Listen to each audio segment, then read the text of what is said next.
रावलपिंडी में security forces की firing में माल रोड ते फायरिंग कंदड़ जवाबदार मारिजी वियो आहे। मारिजी वियल जवाबदार जी सुञाणप खैबर ज़िले वासी मोहम्मद हुसैन तौर थी। सिक्योरिटी ज़रियनि जो चवणु आहे त मारिजी वियल जवाबदार मोहम्मद हुसैन PTI जो सरगर्म कारकुन हो। सिक्योरिटी ज़रियनि जो चवणु आहे त जवाबदार वटां पार्टी जो झंडो, हथियार, गोलियूं ऐं अहम दस्तावेज़ हथ कया विया आहिनि। वधीक जांच कई पई वञे। रावलपिंडी में सिक्योरिटी फोर्सेस की फायरिंग में माल रोड ते फायरिंग कंदड़ जवाबदार मारिजी वियो आहे।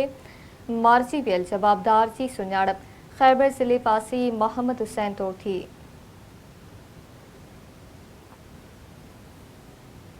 सिक्योरिटी ज़रियनि जो चवणु आहे त मारिजी वियल जवाबदार मोहम्मद हुसैन PTI जो सरगर्म कारकुन हो।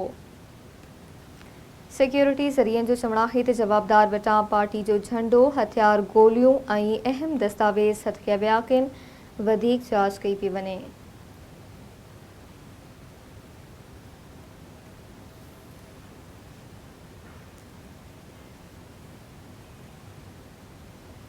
ख़बर अवांखे ॾियूं पिया। रावलपिंडी में सिक्योरिटी फोर्सेस की फायरिंग में माल रोड ते फायरिंग कंदड़ जवाबदार मारिजी वियो आहे।